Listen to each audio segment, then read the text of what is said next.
Le sud de l'Europe est frappé par une vague de chaleur exceptionnelle pour un mois de juin.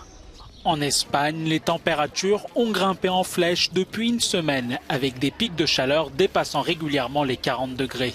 Comme ici à Madrid, qui suffoque depuis plusieurs jours déjà. Il faut être vraiment capable de supporter la chaleur parce que c'est terrible. Je bois beaucoup d'eau. Cette vague d'air chaud venue du Maghreb s'étend à d'autres pays européens. Pour les scientifiques, la multiplication et l'intensification de ces épisodes de canicule constituent un marqueur sans équivoque du réchauffement climatique.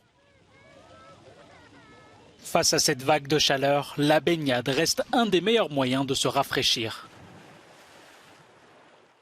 Jusqu'à entre 800 et 1000 personnes sur la journée, donc c'est énorme par rapport aux journées classiques. Les autorités françaises prennent des mesures pour protéger ceux qui pourraient le plus en souffrir, en particulier les personnes âgées. Depuis le 1er juin, le plan national canicule est activé sur tout le territoire. Mais la meilleure façon de se protéger est de s'hydrater régulièrement. C'est ma deuxième bouteille d'eau en une demi-heure. Il fait très chaud, donc nous devons boire beaucoup d'eau. Dès qu'on trouve un arbre, on s'abrite en dessous parce que c'est assez dur de supporter, surtout pour les personnes âgées. À la chaleur s'ajoute la grave sécheresse qui sévit dans le nord de l'Italie, où il n'a pratiquement pas plu depuis 3 mois et demi. Le manque d'eau et la vague de chaleur ont provoqué l'assèchement du Pô, le plus grand fleuve du pays.